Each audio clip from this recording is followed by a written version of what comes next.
타입 대프 관련된 구문 오류 규약에 대해서 알아보도록 하겠습니다.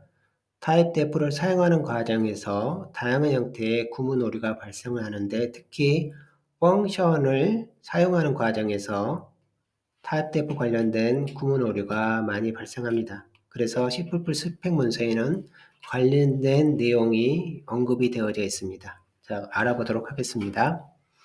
기본 서론문의 구조는 attribute specifier sequence, declare specifier sequence, init declarator list, 마지막에 세미콜론으로 해서 기본 서론문의 구문이 완료가 됩니다. 이럴 때 declare specifier sequence를 T로 언급을 했었고요. init declarator 부분을 D로 언급을 했는데 declarator를 조금 더 강조하기 위해서 D1, D2 콤마를 통해서 두 개의 디클러레이터가 있는 거로 언급을 하겠습니다. 그래서 마지막에 세미콜론으로 해서 기본 선언문이 완성이 됩니다. 이럴 때 디클러레이터에 대해서 조금 더 알아보도록 하겠습니다. 자, 이 부분이 T에 해당하고요. 그 다음에 여기 시작해서 세미콜론 바로 앞에까지가 D1에 해당합니다. 그래서 디클러레이터는 이 전체를 의미를 해요. 파라메터가 있으면 파라메터도 포함을 해서 디클러레이터가 됩니다.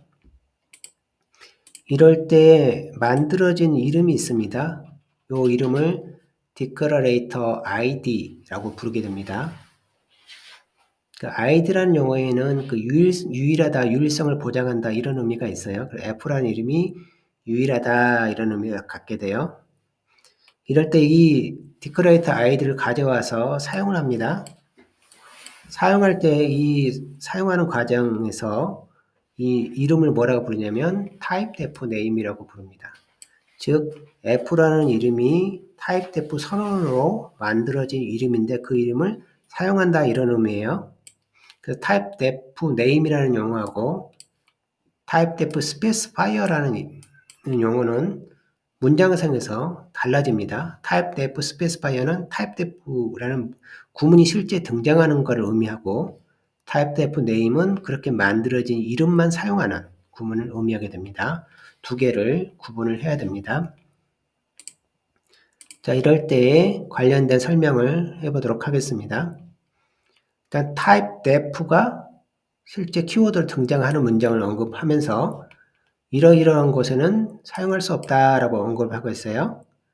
펑션의 파라메터 디클러레이션에 typedef라는 declare specifier가 등장할 수 없다 이렇게 언급을 하고 있습니다. 펑션 선언이 있는데 파라메터 선언은 이쪽이에요. 근데 여기에 이 부분이 뭐에 해당하냐면 T에 해당하고 이 부분이 나머지가 D1에 해당하잖아요. 그런데 펑션 파라메터 내부에 typedef가 등장하게 되면 오류가 됩니다. 이런 얘기예요. 그 다음 또 typedef specifier가 사용될 수 없어요. 펑션 definition에 대한 declare specifier sequence에 typedef를 사용할 수 없어요. 라는 얘기를 하고 있어요.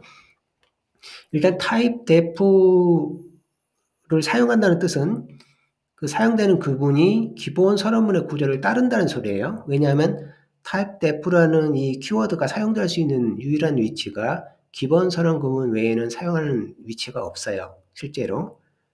나중에 추가될지는 모르겠는데 기본 서론 구문 내에서만 typedef를 사용할 수 있어요.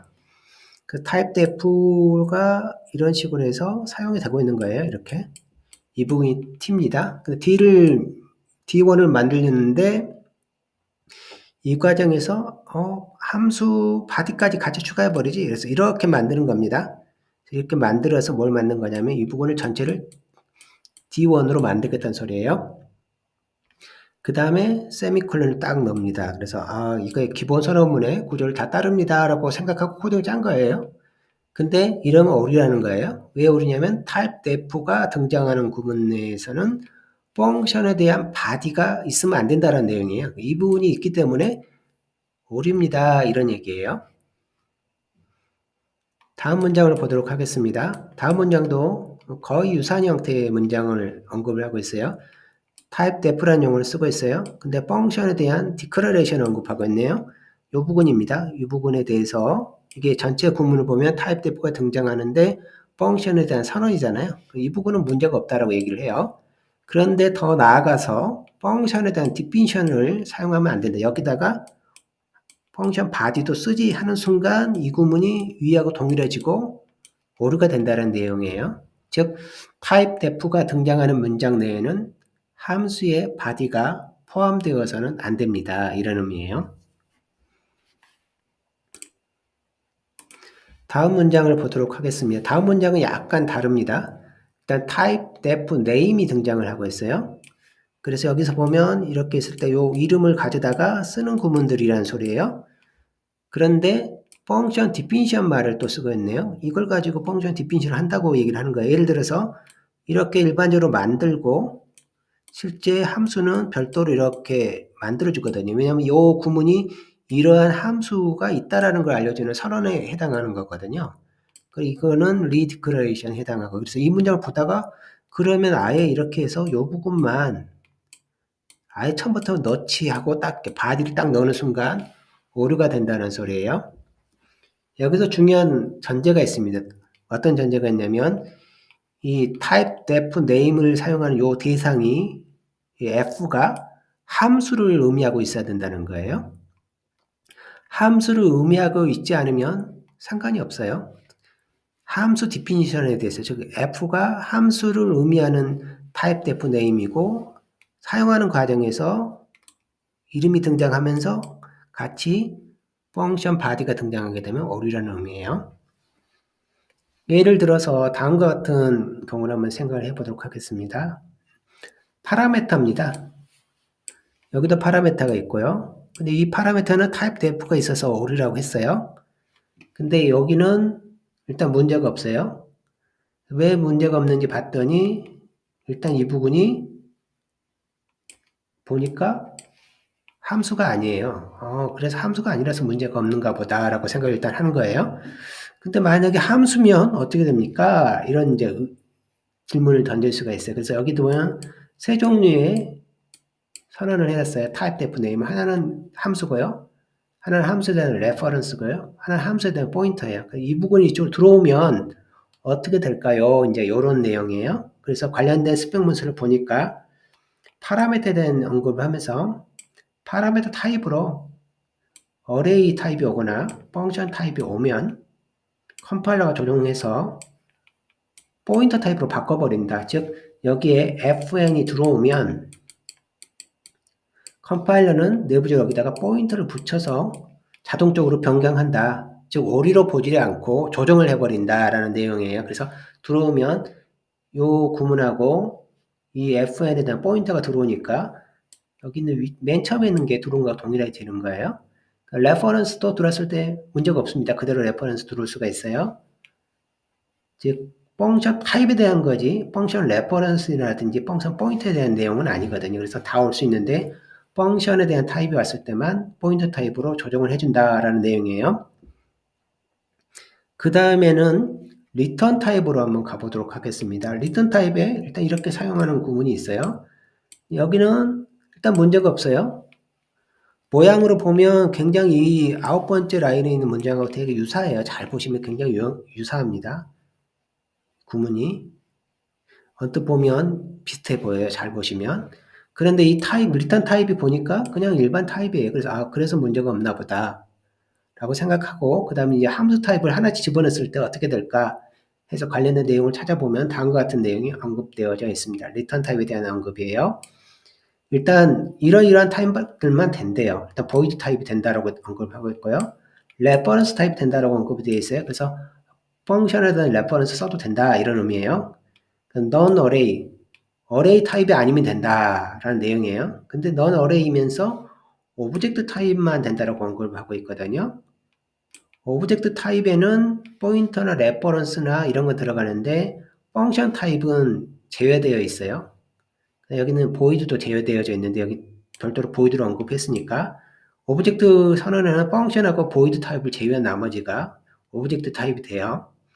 결국 fn이 이 리턴 타입으로 오게 되면 그냥 컴파일 오류가 되는 겁니다. 조정하는 게 아니라 이런 것만 된다라고 언급했기 때문에 이 구문은 이제 오류가 되는 거예요. 다음에 또 생각할 수 있는 게 컨버전 함수에서 컨버전 타입 id 요 부분입니다. 요 부분에 타입 def name이 올 수가 있어요. 올 수가 있는데 여기는 인티저니까 일반 타입이니까 문제가 없어요. 근데 이 세 개 중에 세 개가 이 안에 들어갔을 때는 어떻게 되느냐 이제 이런 내용입니다. 그래서 관련된 내용을 찾아보니까 컨버전 타입 id로는 다음과 같은 것이 올 수 없다라고 표현할 수 없다라고 얘기를 하고 있어요. 즉 오면 오류다는 거죠. 어떤 타입이 올 수 없냐면 펑션 타입이 없어. 즉 fn이 여기는 요 부분으로 들어오면 올 수 없다고 했으니까 컴파일 오류가 되는 거예요. 그 다음에 array 타입을 여기 없다 이렇게 되어 있어요. 즉 fn이 여기 들어오면 컴파일 오류가 됩니다. 그렇지만 레퍼런스라든지 포인터 타입은 상관이 없어요. 펑션 타입만 언급을 하고 있기 때문에 그러니까 이런 식으로 펑션 타입이 파라미터 타입이냐, 리턴 타입이냐, 컨버전 타입 id냐에 따라서 처리하는 내용이 달라집니다. 자, 이 부분을 기억을 하면 좋겠습니다. 일반적으로 타입 def name을 사용하는 구문을 하나 가져왔습니다. 다음과 같은 구문이 있습니다. 이 부분이 t가 되고요. 이 부분이 d1이 됩니다. 그래서 전체 의도를 보게 되면 여기서 설계하고 싶은 거는 플러스 마이너스라는 연산자를 설계하고 싶은 거예요. 이 연산자에 대한 p 연산자로 두 개를 받고요. 결과 타입으로 하나의 타입을 리턴하겠다는 뜻이에요. 그래서 이렇게 만든 다음에 이항 연산자죠. 이항 연산자를 만들겠다 이렇게 해서 그래서 여기다가 플러스에 대한 함수, 마이너스에 대한 함수를 이렇게 디자인해 놓고 실제 함수는 이런 식으로 만듭니다. 이렇게. 그래서 이 만드는 과정에서는 함수 body가 있으니까 type def도 등장하지 않고요. 그 다음에 type def name 또 별도로 등장하지 않고요. 함수의 형태의 type def name이 등장하지 않죠. 그래서 문제가 없는 겁니다. 이 구문은.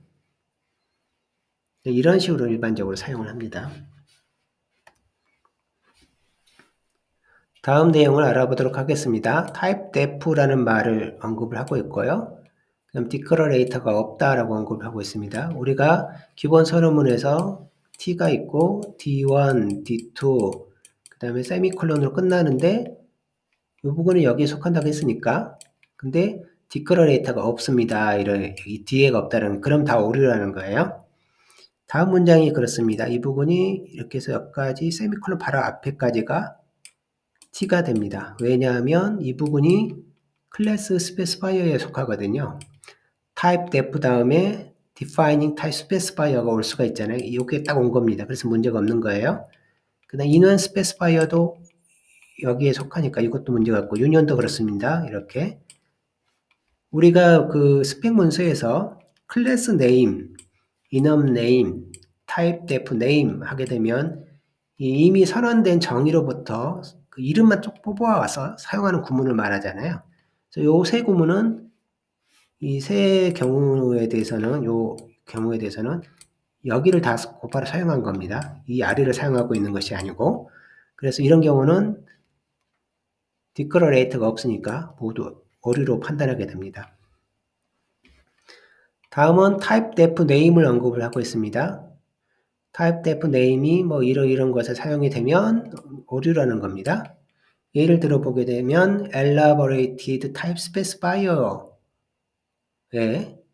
subject로 그 elaborate type specifier에서 subject를 판별하기 위해서 사용하는 구문이 있거든요. 무슨 얘기냐면 이 구문을 말하는 거예요. 이 구문의 의도는 뭐냐면 선언되어 있는 이 substruct라는 이 클래스 스트럭처를 의미하는 거예요. 이렇게. 그래서 이 문장을 통해서 실제 요거를 식별한다 이런 뜻이거든요. 이게 subject가 요걸 말하는 겁니다. subject가 이거를 말하는 거예요. 이제 이거는 이유가 있습니다. 이 C에서 출발한 개념인데요. C에서는 이름 관리를 할 때 DB를 하나만 씁니다. DB를 딱 하나만 써요. C++은 네임스페이스도 있고, 클래스도 있고, 다 나름대로의 스코프를 만드는데, C에서는 스코프가 딱 하나입니다. 그리고 그 안에다가 또 모든 걸 다 하나에 다 넣어요. 넣는데 이름을 이렇게 myStruct라는 변수가 있으면 myStruct라는 걸 써요. 일반 변수예요. 근데 이 타입을 열려고 하다 보니까 이름을 이미 쓰고 있잖아요. 그래서 조금 structure라는 말을 넣고 스페이스바를 하나 떼고 myStructure 하게 되면 타입을 의미한다 이런 식으로 디자인했어요. 그 DB 내용을 이름을 검색하는 과정에서 그게 그대로 코딩으로 옮겨오다 보니까 elaborated type specifier라는 개념이 이렇게 만들어지게 된 거예요. 이 앞에 이 부분을 말하는 거예요. 여기에 struct, class, enum, union 같은 elaborate 구문을 넣어서 특별한 어떤 타입을 식별하는 용도로 사용합니다. 그런데 이 위치에 들어가는 이 구문이 어떤 구문으로 바뀌냐면 typedef name으로 바꿔버리면 이 부분을 typedef 구문으로 바꿔버리면 오류가 된다는 거예요. 제가 elaborate type specifier에 typedef name을 쓸 수가 없습니다. 다음으로는 class definition, 그 다음에 construct declaration, destruct declaration에도 쓸 수가 없어요. 다음과 같은 예를 보겠습니다. 일단 전방 선언을 해두고요. 이 부분에서 이렇게 해서 typedef name 하나 쓸 수 있도록 만들어요. 그리고 이 typedef name을 클래스 pt라는 struct 대신 struct typedef name으로 만들어 버려요. 그럼 이건 오류라는 거예요. 즉 클래스 definition 할 때 이름으로 alias typedef name을 쓰면 안 된다는 내용이고요. 생정사 소멸자의 역사 쓰면 안 된다는 내용입니다. 이 생성자 구문이 밖에 있는 경우에도 쓸 수가 없습니다. 왜냐하면 declaration은 first declaration과 redeclaration으로 나누어지는데 declaration 하게 되면 두 개를 다 말하거든요. 이 부분이 first declaration이고 가져다가 외부에다 선언하는 구문을 redeclaration이라 불러요. 이 구분도 안 되고 밖에다 써도 이 typedef name을 가지고 사용할 수 없다라는 내용입니다. 이러한 내용들을 지금 언급을 하고 있는데 여기 한 가지 빠진 내용이 있습니다. 어떤 내용이냐면 템플릿에 쓰고 싶은 거예요. typedef name, 그 typedef를 템플릿에 쓰는 경우는 오류가 됩니다. 대신 템플릿과 연동해서 사용하는 경우는 using alias declaration이라고 하는 구문을 사용해야 돼요. alias declaration이라고 부르는데 여기서 보면 이 부분을 이렇게 두 개를 위치를 바꿉니다. 두 개를 바꿔서 이렇게 using 구문으로 선언할 수가 있어요. 이 구문을 사용하게 되면 템플릿에도 사용을 할 수가 있습니다. alias declaration 구문은 기존에 있던 typedef의 모든 기능을 다 동일하게 수행을 합니다. 그리고 플러스해서 템플릿 구문에도 사용을 할 수가 있어요. 그래서 C++에서 사용하는 전용 typedef 구문이 using alias declaration 구문이라고 보면 되겠습니다. 그에 비해서 typedef 구문은 C에 있는 기능들을 다 거의 다 가져왔고요. 그 다음에 reference 같은 경우는 C++에만 있거든요. reference와 연동하는 기능을 이 typedef에 추가를 했습니다. 그렇게 해서 C++로 가져와서 확장을 한 거거든요. 그렇지만 typedef를 확장을 해서 템플릿까지는 확장을 하지 않았어요. 대신 새로운 문장을 도입을 해서 템플릿까지 확장한 버전이 추가가 된 겁니다. 그래서 C++ 입장에서는 typedef보다는 using alias 구문을 사용하는 것이 좋습니다. 왜냐하면 모든 기능을 다 하거든요. 동일하게 typedef 능력도 가지고 있으면서 고유한 기능도 합니다. 그래서 C++ 사용할 때는 한번 이렇게 사용하기 시작하면 이 구문을 계속 쓰게 됩니다. 자, 여기까지 설명을 하도록 하겠습니다.